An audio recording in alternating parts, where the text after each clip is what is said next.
welcome back to my channel. Today I'm going to be watching My Story Animated. Let's get it. Okay, let's get into it. Haven't done a video in like 2 days. Whatever it's called.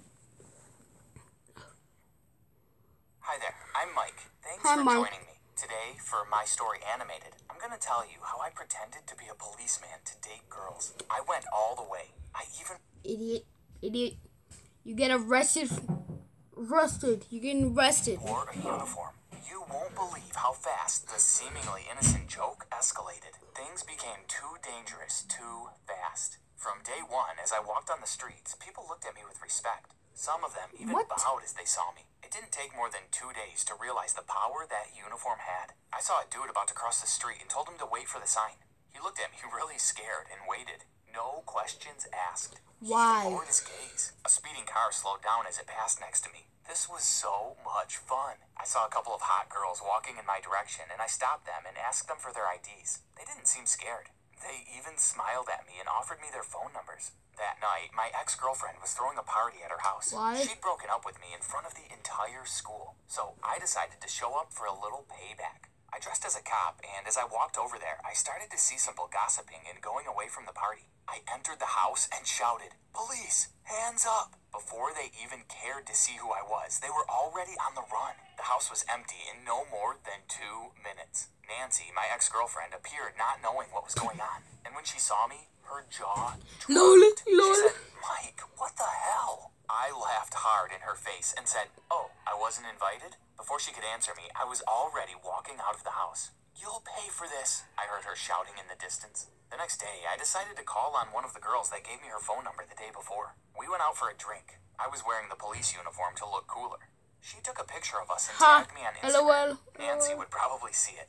Good. We were chatting and having fun when suddenly we heard someone screaming. A woman on the street was complaining about a thief that had just stolen her purse. And Too bad, run away. The girl that was with me told me to go after him. I told her that it wasn't necessary, that some other cop would catch him. But she insisted. She even said it was for our country or something like that. Damn. I started to run after the guy, shouting, "Police, stop!" It felt kind of powerful, I have to admit. I played football at school, so I ran pretty fast. A couple of other policemen were on the chase as well, but I quickly outran them and continued to chase the thief. What was I thinking? I was having an adrenaline rush. I got closer to the thief and shouted, "Hands up or I'll shoot!" I didn't have a gun, of course, but I heard that all the time in the movies, and it sounded awesome. The thief stopped, dropped the purse, and turned around. As he saw I didn't really have a gun, he tried to pick the purse back up, but the other cops were getting closer, so he left it and ran away. I grabbed the purse, still panting, and gave it to the policeman.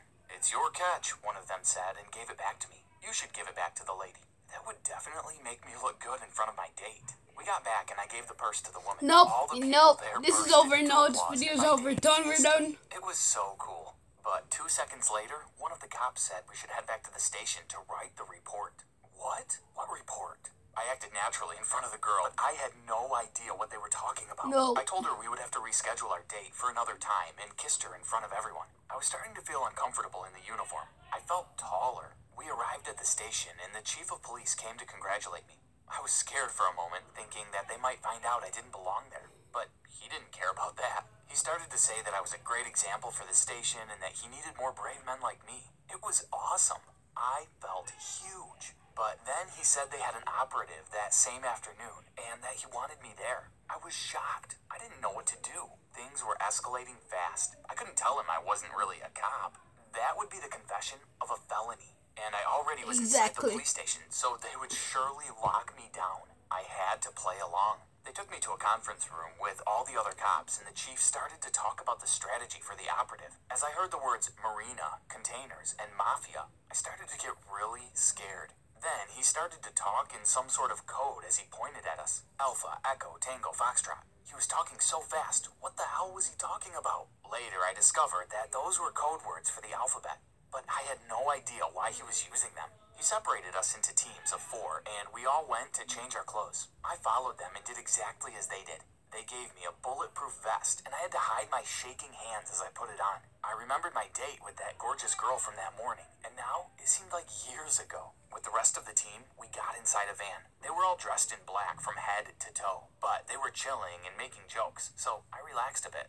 I heard one of them talking to me. Is this your first mission, kid? He asked. I nodded in silence and swallowed after the word kid. What was I doing? I wanted to cry. I felt so cool a couple of hours ago. Don't worry, he said. Just stay behind us. Try not to get shot. Wait, what? Shot? And then he handed me a loaded gun. Man, it was so heavy. I never grabbed a gun before. When we arrived at the marina, it was already noon. They all got out first, and before I got out, I slowly hid the gun under my seat. There was no way I was going to carry that with me. They moved fast and spread out. I was suddenly alone in the middle of the road. A new and very different adrenaline rush got to me. It gave me the strength to run fast and hide under a container. I heard they were talking on the radio. Again, they were using those strange code words. India, November, Mike, I heard. What? I said, I'm here. I thought they were talking to me. I didn't know Mike was another code word, but I got no answer. Oh man, I was so stressed. I didn't understand anything. Everything was happening so fast. From under the container, I saw feet moving from one side to another. And then, in the distance, I saw a huge luxurious yacht arriving at the pier.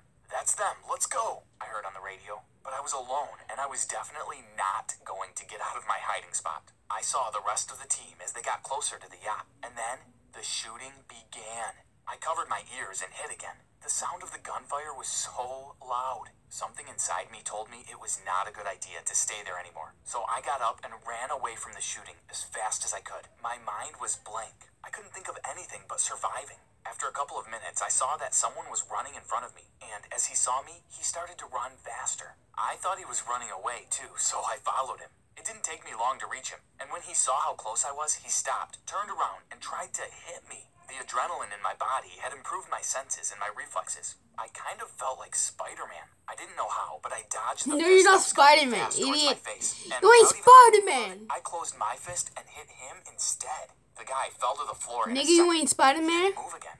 Oh my God, was he dead? Did I just kill a man? Yes, I was you in did. so Yes, much you did. trouble. I was too scared to touch him, but I couldn't take my eyes off him either. I simply stood there, shaking. And then I heard on the radio it was over. Mike has him, I heard. Were they talking in code again? All the cops came running to where I was, and they started to cheer as they saw who the man was on the floor. I was still in shock and didn't understand much, but apparently the guy I just hit was the head of the gang. When they turned him over, I saw he had a gun on his belt, and that was it. If he'd used his gun instead of his fist, I You would dead, probably nigga. be dead. I don't think any adrenaline would be enough to dodge a bullet. I thought of the bullet in my stomach. What about the and instantly Flash? threw up. I was so embarrassed. The rest of the cops started to laugh as they grabbed me and hugged me. It was so confusing. They took me back to the van as they celebrated the victory. One of them confessed that he threw up on his first operative too, and they all laughed again. As we went back to the station, I started to feel the pain in my hand. One of the cops said that the adrenaline blocks the pain for a while, but it had been quite a punch. As we entered the station and I thought nothing else could happen to make this day worse, I saw my dad. He was standing there with the chief of police on one side and Nancy on the other. What was my ex-girlfriend doing there? And the explanation came fast in my mind. She'd seen the picture of me and the girl on Instagram and gave me away. You see, my dad was a true cop, and the uniform I wore to the chicks was in You're fact dead, his. nigga. He'd been out of town for a few days, so I took the chance. I was in so much trouble. Now, they would surely lock me away, and Nancy would have won again, making me look like a fool in front of everyone. But instead of giving me a lesson, my dad started to smile and cheer with the rest of the cops in there. Nancy ran towards me, hugged me, and kissed me as she said, "My hero." I was puzzled. I didn't know how to react. What the hell was going on? My dad also hugged me and said he was proud of me, that he always expected me to follow his steps, and now that I was finishing school, it would be the perfect future. He even started talking about a scholarship being arranged and everything. But I didn't want to be a cop. I used it as a disguise to get girls and to make Nancy jealous. And after the terrible experience I just lived, all I wanted to do was run away from there as fast as possible. I wouldn't mind if I never saw a He's such a bot. Your dog order. Why would you form it? run away from there as fast as possible. I wouldn't mind if I never saw a policeman again. Nope. But I couldn't go anywhere. I was the center of attention. Everyone was looking at me, asking me questions. Apparently, no one seemed to care at all the fact that I wasn't really a policeman. My dad was telling everyone that it ran in the family. He was so proud. Nancy didn't leave my side either. She was too comfortable with me being famous and her being my girlfriend. And that proved that the uniform was a great idea to date chicks. But now I realize I had gone too far. Not only Of did I not course. want to be a cop, but my life had been in real danger. The chief said they were going to set an act to give me a medal for my bravery. I had to get out of there. Since Nancy didn't leave my side, I told her I had to go to the bathroom. I went inside and climbed out through the window. As I saw some policemen outside, I hid inside the building next to the police station. The cops continued walking, and when I looked up, I realized I was inside the fire department. This was actually great. I could definitely disguise as a fireman, because firemen had to cover their faces to work. No one would know it was me, and I could escape. So I went into the dressing room and put a suit on. I put the helmet on and hid inside the fire truck. I was sure they wouldn't Idiot find dog, me what there, are your dog? but What are your suddenly, idiot? A very loud siren started to sound, and I had to cover my ears again. Someone This ran idiot inside the dog. fire What are your department dog? and What are shouted, your? Why would you "Fire!" do that? This was not happening. I hid inside the truck and stood silent as a lot of men started to appear from every side. They suited up quickly, and they all got inside the truck. With no time to lose, all the trucks left the station. I got up and saw at least 7 Your other men idiot, dressed your like dog. me What on are the your truck. dog? What They are were your? busy setting up the equipment and paid no attention to me. I looked down to see if I could jump off the truck, but we were speeding. The noise was deafening, but it served to make everyone in traffic Your open a idiot. spot for us. It was Dog, kind of what are cool your to dog? pass What are every your? red light and to see the police on the streets cheering for us. Maybe I wouldn't get girls in this uniform, but it certainly made me feel cool too. Not even a second later, I started to Ha. feel comfortable in this new uniform. The trucks turned around the corner and Dog, a what are huge you? fire appeared in front of us. A building of at least 10 stories was burning up fast. We heard screams from the balconies. Everywhere I looked, it was chaos. Some firemen took out their fire hoses and aimed them directly toward the fire. One No, of the men don't was do that, struggling you with his dog. What are hose, so I you? Make it quickly lent him a burn. hand, and between the two of Dog, us, what are you? handled it. I didn't really know what I was doing, but the chaos didn't give me time to think. Other firemen were using the special ladders on the trucks to bring Dog, down what are the you? people from the balconies. Suddenly, an explosion came out from the building and hurt one of the firemen on the ladders. They were trying to bring down an old lady, so without hesitating, I climbed onto the ladder and helped the fireman.